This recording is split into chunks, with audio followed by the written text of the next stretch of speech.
E hoje eu gostaria de dar continuidade, então, no capítulo 2 de Provérbios, a partir do versículo 20. Provérbios 2, a partir do versículo 20. Na sua Bíblia deve haver um título aí, um sobretítulo, alguma coisa do tipo: Clama a sabedoria.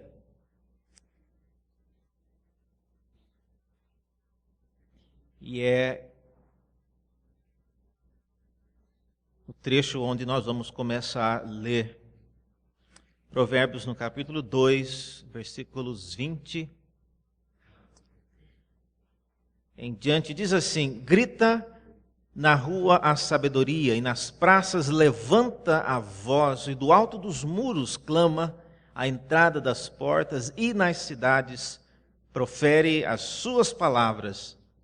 Até quando, honestos, amareis a necessidade, e vós, escarnecedores, desejareis o escárnio? E vós, loucos, aborrecereis o conhecimento. Atentai para minha repreensão, e eis que derramarei copiosamente para vós outros o meu espírito, e vos farei saber as minhas palavras. Mas porque clamei e vós recusastes, porque estendi a mão e não houve quem atendesse, antes rejeitastes todo o meu conselho e não quisestes a minha repreensão, também eu me rirei da vossa desventura, e vindo o vosso terror, eu zombarei. E vindo o vosso terror como a tempestade, e vindo a vossa perdição como o redemoinho, quando vos chegar o aperto e a angústia. Então me invocarão, mas eu não responderei. Procurar-me-ão, porém não hão de achar. Porquanto aborreceram o conhecimento e não preferiram o temor do Senhor. Não quiseram o meu conselho e desprezaram toda a minha repreensão. Portanto, comerão do fruto do seu procedimento e dos seus próprios conselhos se fartarão. Os nécios são mortos por seu desvio. Os loucos, a sua pressão de bem-estar os leva à perdição. Mas o que me der ouvidos, habitará seguro, tranquilo, sem temor do mal. Como eu já havia comentado anteriormente, o livro de Provérbios, ele contém os primeiros 9 capítulos. Vocês devem conhecer já, é um pai e a mãe, ambos tentando instruir os seus filhos. E sempre que esses pais dirigem a esse filho, eles se dirigem com essa palavra: filho meu, não faça isso, ou faça aquilo. Então, essa linguagem, filho meu, ela é invocada somente nos primeiros 9 capítulos de Provérbios.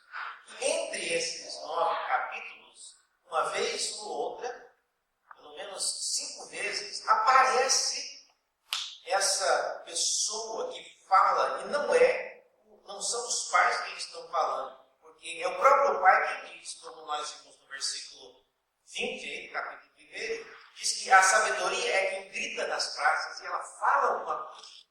Então, há entre essas palavras e essas instruções que os pais estão dando, essa proclamação de alguém que é chamada a sabedoria, e ela é quem fala alguma coisa diante daquilo que os pais têm falando. É importante lembrar, irmãos, que o livro de Provérbios, ele não é um livro raro no mundo antigo. Muitas outras culturas também tinham provérbios, como esse livro de Provérbios. O contexto, obviamente, é diferente. Você encontrará, por exemplo, instruções como essas, usando essa expressão filho meu, no Egito. Geralmente um faraó, quando morria, ele deixava uma instrução para o seu filho, mostrando, dizendo o que deveria fazer, como escolher uma mulher, como preparar-se para o funeral, instruções variadas, inclusive falando a respeito de quem deveria saber exatamente a entrada do seu sarcófago, porque muitas vezes o próprio sacerdote que levava o faraó até o local onde ele era colocado sabia o caminho de volta, e todas as riquezas que eram colocadas no sepulcro junto com o faraó, na próxima semana era roubada pelo próprio sacerdote. E os faraós sabiam disso e eles instruíam seus filhos em várias coisas.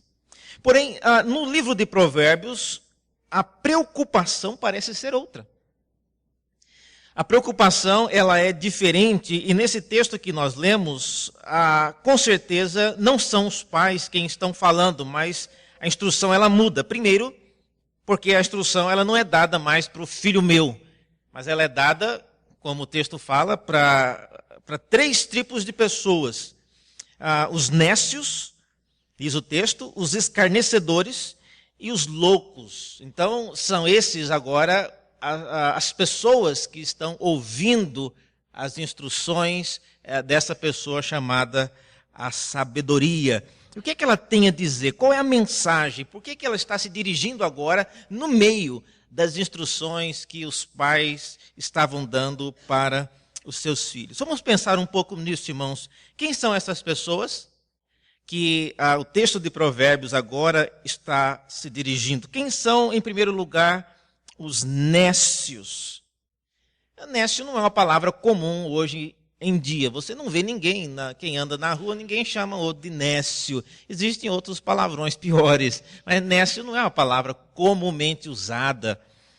A palavra nécio no livro de Provérbios, ela significa alguém que não tem experiência, ou alguém que ainda não experimentou ou se envolveu em situações mais graves e sérias na vida.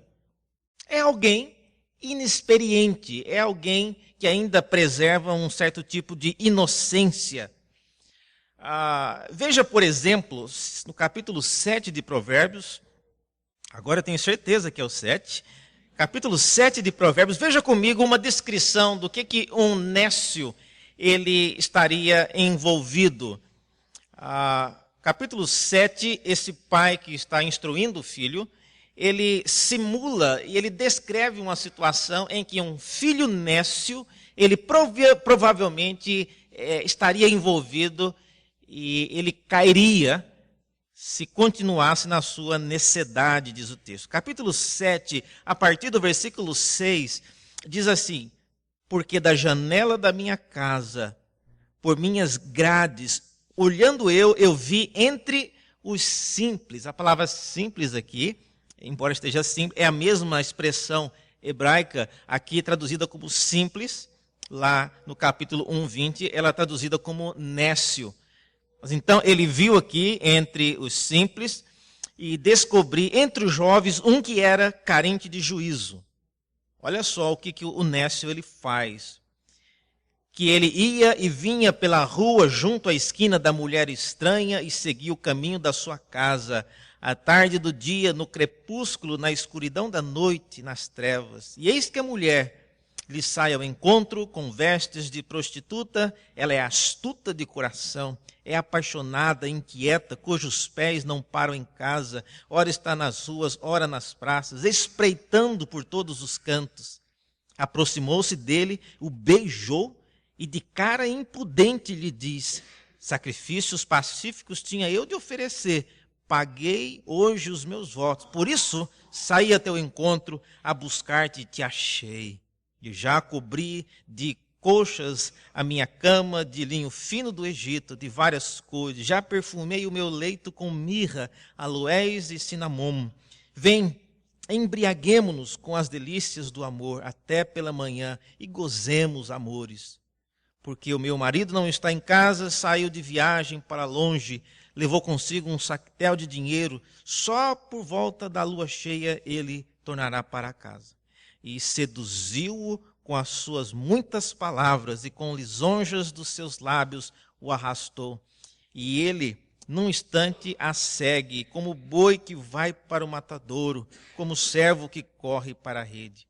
Até que a flecha lhe atravesse o coração, como a ave que se apressa para o laço, sem saber que isso lhe custará a vida. Esse é o nécio. Não é necessariamente alguém arrogante, não é alguém ainda envolvido com situações graves, mas é alguém, diz o texto, cuja experiência não lhe permite identificar a seriedade da situação em que ele está se envolvendo.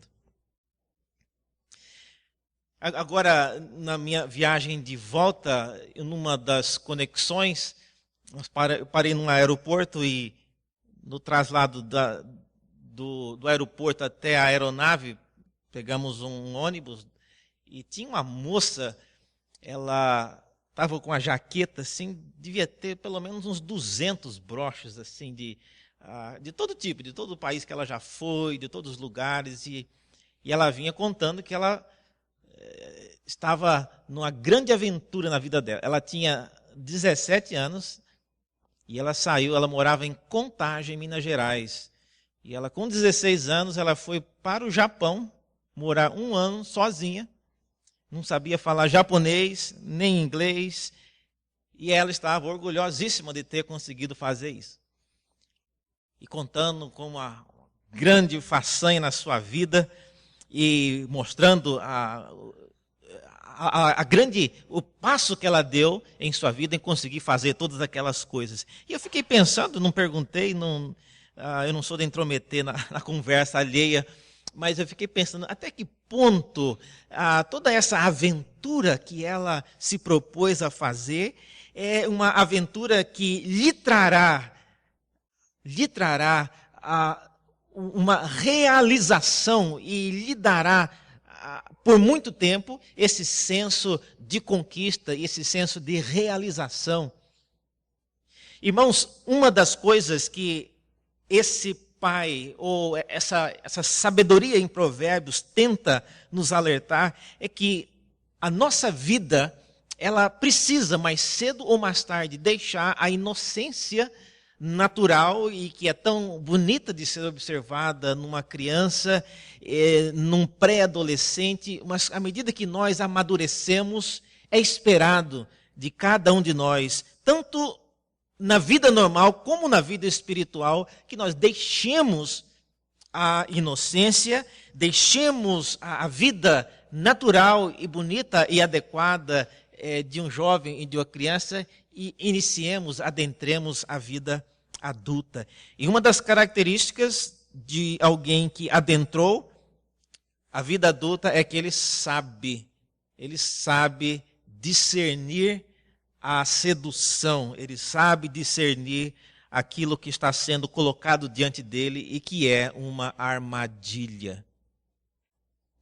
É essa a grande diferença que a palavra nécio ela tem aqui. O nécio, ele não consegue discernir aquilo que é colocado na vida dele. E eu olhando para aquela jovem, ainda que não tenha conversado uma palavra com ela, fiquei pensando o quanto daquilo que ela investiu na vida dela, obviamente pela idade dela e pelo estilo de vida, os pais devem ter pagado toda aquela façanha.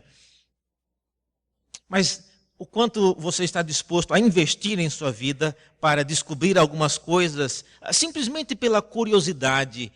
Há momento, irmãos, há uma fase na vida em que nós precisamos amadurecer e começar a entender como a vida ela vai se apresentando diante de nós. Nós não podemos continuar agindo na necessidade, e é isso que esse texto vai tratar ainda mais. Então, a primeira pessoa para quem esse texto ele é dirigido é para o nécio. O segundo, diz o versículo 22, o texto ainda fala de uma segunda categoria de pessoas que é o escarnecedor. Escarnecedor. O escarnecedor, ele é já alguém cuja atitude é marcada por aquilo que ele fala. Você escarnece com aquilo que você comenta, a maneira como você fala de alguém ou de algo. Você já deve ter conhecido alguém que sempre que fala alguma coisa, ele consegue debochar do que é falado. Eu conheço pelo menos uma dúzia de pessoas que são assim. ou leva para o lado da malícia. Qualquer coisa que é falada, ele sempre tem um pensamento malicioso para associar com aquilo que é dito. Ou nada do que é dito é entendido de maneira séria, sempre no lado da gozação, no lado da crítica. Mas o escarnecedor, então, é uma atitude interessante que em Provérbios preocupa mais a vida do escarnecedor do que muitas outras posturas. Veja, por exemplo, a relação de Deus com o escarnecedor. Provérbios 3, no versículo 34, você vê que Deus ele tem uma relação bastante contundente com os escarnecedores. Provérbios 3, 34 diz que Deus certamente ele escarnece dos escarnecedores, mas ele dá graça aos humildes. Provérbios 9, versículo 7, por exemplo, diz que o escarnecedor, Provérbios 9, 7, o escarnecedor, o que repreende o escarnecedor, ele acaba trazendo afronta para si. Então, o escarnecedor é aquele que você não consegue repreendê-lo. Ele está sempre levando na brincadeira aquilo que é dito como um conselho, como uma instrução. Então, o escarnecedor, ele não aceita e ele não leva a sério nenhuma das instruções que é dita para o seu bem. Provérbios 13, 1, por exemplo, fala, comparando a vida de um filho sábio com um filho escarnecedor. Provérbios 13, 1 chega a dizer que o filho sábio, ele ouve a instrução do pai, mas o escarnecedor, ele não atende à repreensão. Provérbios 21, 24, por exemplo, chega a dizer, mostrando que o zombador é muito mais do que uma pessoa que gosta de contar piada. É muito mais do que uma pessoa que está sempre sorrindo. Não é essa a ideia. Mas o zombador, ele é meio que sinônimo com soberba e presunção. Diz o versículo 24, Provérbios 21, que quanto ao soberbo e presumido, zombador é o seu nome, porque ele procede com indignação e arrogância. Veja então, irmãos, que Deus não é um Deus que tolera e ele não vê como algo engraçado as pessoas zombarem daquilo que é santo e que é sagrado. E uma das maneiras de você zombar daquilo que é santo e sagrado diante da sua vida é simplesmente você ignorar e não dar atenção àquilo que Deus está lhe dizendo. E por último, a terceira categoria de pessoas para quem essa palavra é dirigida, diz o versículo Provérbios 1, 22, que são os chamados os loucos. Ora, loucos, como diz o ditado, né? De louco todo mundo tem um pouco, né? Mas o que exatamente é o louco aqui em Provérbios? A palavra louco, ela às vezes é traduzida como insensato também, em Provérbios. Então, a loucura tem a ver com a prática, tem a ver com as coisas que você faz. O escarnecedor tem a ver com aquilo que você fala. Mas o louco ou o insensato, geralmente ele é descrito com base naquilo que ele faz e ele pratica. Por exemplo, o insensato, diz Provérbios 10, 23, para o insensato, ou o louco, praticar a maldade é divertimento. Mas para o homem inteligente, divertimento é procurar ser sábio. Provérbios 17, 12, por exemplo, diz que como o andar do louco. Provérbios 17, 12. Olha só como é que Provérbios 17, 12, ele descreve a vida e a caminhada da pessoa que é louca, né, que é insensata. Diz que é melhor encontrar-se com uma ursa roubada dos seus filhos do que encontrar-se com um louco ou com um insensato na sua estultice. Andar com gente louca é perigoso, irmãos. É perigoso. E nós que somos pais, às vezes nós ficamos preocupados com os amigos dos nossos filhos, que tem gente louca nesse mundo. Tem gente louca, e às vezes só de você andar perto dessa gente é perigoso, porque ele sempre causa problemas que afetam as vidas de pessoas que estão próximas. E Provérbios já falava isso, que encontrar-se com um louco, andar com uma pessoa insensata, é melhor você encontrar com uma ursa roubada dos seus filhos, dos seus filhotes. Então, para quem esse provérbio está se dirigindo? Para o insensato, para o escarnecedor e para os loucos. A pergunta é, reverendo, quem o senhor acha que são essas pessoas aqui na igreja essa noite, para o senhor estar falando um sermão como esse? Quem de nós se encaixa em qualquer uma dessas coisas? Na verdade, irmãos, esse provérbio ele está se dirigindo com essas palavras, especialmente as pessoas que estão caminhando para a vida adulta. E embora as palavras hoje tenham um significado diferente, mas na verdade todas essas palavras elas são aplicáveis a todos nós da seguinte maneira. Veja no versículo 23, de volta no capítulo 1 de Provérbios. Loucos, insensatos e escarnecedores, versículo 23, são aqueles que não atentam para a minha repreensão, diz a sabedoria.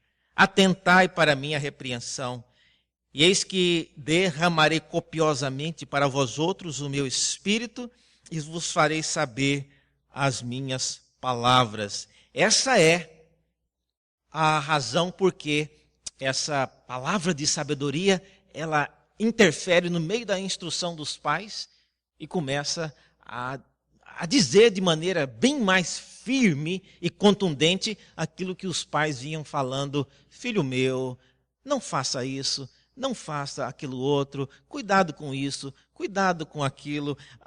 Quando a sabedoria começa a falar, irmãos, ela não tem mais essa mesma paciência e aparentemente ela não está disposta a esperar tanto tempo assim. E é isso talvez, se você olhar a partir do versículo 24 aí, veja comigo a postura da sabedoria bíblica em relação àqueles que estão dispostos a ouvir ou não aquilo que é instruído. Veja, a partir do versículo 24, diz assim: mas porque eu clamei e vós recusastes, porque estendi a mão e não houve quem atendesse. Antes rejeitastes todo o meu conselho e não quisestes a minha repreensão. Também eu rirei da vossa desventura e vindo o vosso terror eu zombarei. E o texto começa a dizer e ver que, olha, a lição que eu aprendo desse texto é de que existe o tempo para nós ouvirmos e atendermos àquilo que Deus quer para as nossas vidas. E Deus não vai esperar indefinitivamente você achar o melhor dia para atender a sua voz. A palavra de Deus nos diz que hoje, se você ouvir a sua voz, hoje é o dia de você dar ouvidos à palavra de Deus. Então, essa é a grande diferença entre aquilo que os pais ensinam em Provérbios, dizendo: filho meu, faça isso, faça aquilo outro. E entre alguns capítulos e outros, vem então a palavra dessa personagem chamada a sabedoria, e ela chega e ela mostra que ela não está disposta a esperar a mercê dos filhos, quando será a melhor ocasião para ouvir e dar atenção àquilo que a palavra de Deus tem a nos dizer. A sabedoria, irmãos de Deus, ela, no Novo Testamento, ela é apresentada como sendo o próprio Senhor Jesus Cristo. Paulo fala várias vezes que Cristo, ele é a sabedoria de Deus, outrora oculta no Antigo Testamento, mas agora revelada por meio de Cristo. E Ele é a sabedoria de Deus. Isso significa que dar ouvidos à sabedoria é dar ouvidos à própria palavra de Jesus. Isso significa que a oferta de Cristo não é uma oferta que vai permanecer aberta, aguardando quando e melhor nós julgarmos o momento para atendermos aquilo que Deus quer nos ensinar.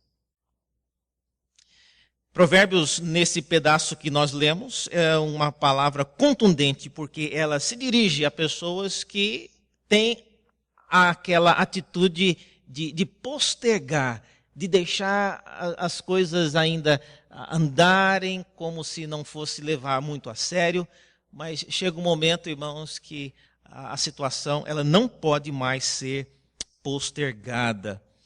Eclesiastes, no capítulo 3, no versículo 1 até o versículo 10, vocês conhecem muito bem a famosa galeria das estações, onde se diz que há tempo para cada uma das coisas. Há tempo para nascer, tempo para morrer, e a lista continua. O tempo para você ouvir e para você levar a sério as instruções da palavra de Deus, irmãos, é hoje. É hoje.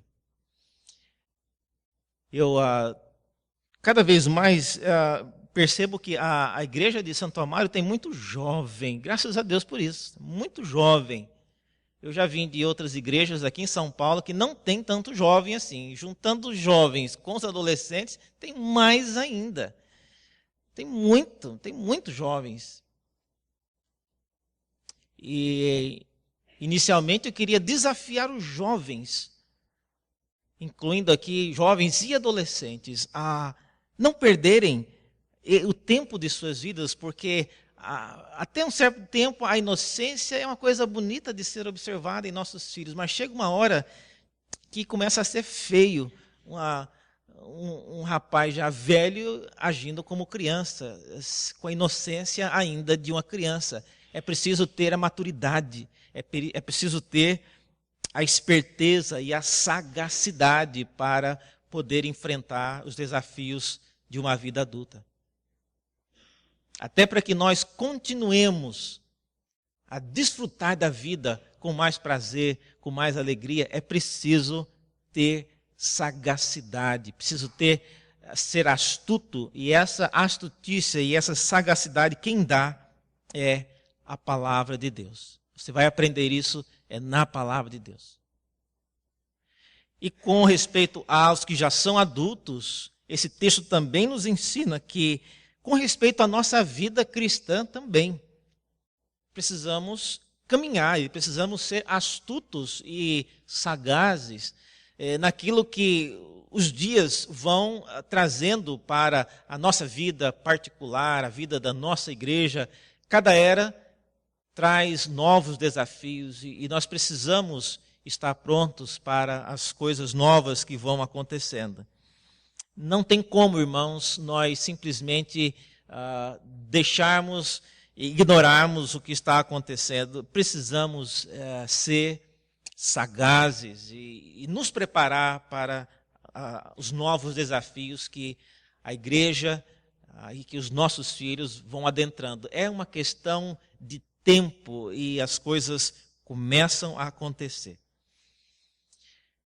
Que Deus possa nos abençoar e nos dar ouvidos, como diz esse texto, para ouvir e para colocar a nossa atenção àquilo que a sabedoria de Deus tem clamado nas ruas, tem colocado à disposição de todos nós. Antes que seja tarde, antes que Deus se canse de nos advertir e já comece a usar a nossa própria desobediência para servir de lição àqueles que ainda terão a chance. Deus permita que a igreja de Santo Amaro, nenhum dos seus jovens se perca, nenhum dos seus adolescentes, mas todos cresçam em maturidade e cresçam no temor e na sabedoria do Senhor. Vamos orar mais uma vez?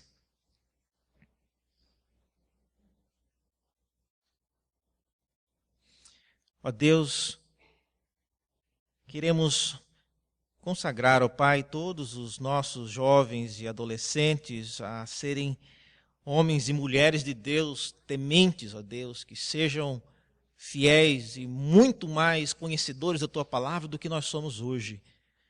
Porque o mundo onde eles viverão, com certeza, será pior do que o mundo em que nós vivemos hoje. Dê, ó Deus, a nossos filhos a capacidade e a oportunidade de encontrarem contigo sempre e terem, ó Deus, a sua confiança colocada em Ti. Guarde-os, ó Deus, de serem alvos e presa fácil do inimigo. E ajude-os, ó Deus, a, no momento certo, dar ouvidos à instrução da Tua palavra e que sejam sábios, ó Deus, neste sentido. E a todos nós, ó Deus, ajuda-nos também a sermos sábios em nossa vida espiritual, para podermos também guiar o Teu povo, guiar a igreja e darmos o testemunho, Pai, neste mundo que carece de sabedoria. Mas especialmente, ó Pai, em nosso país nesses dias, com tantas coisas acontecendo. Já naquele tempo, ó Deus, Salomão já projetava a sabedoria também indo às ruas e gritando e protestando, chamando, ó Pai, os nécios e os tolos e os insensatos, chamando-os, ó Deus, à sabedoria. De igual modo, Deus, que o testemunho da igreja de Santo Amaro possa também trazer aqueles que moram nessa região a ver a sabedoria que há em Tua palavra. Nós pedimos isso e oramos em nome de Jesus. Amém.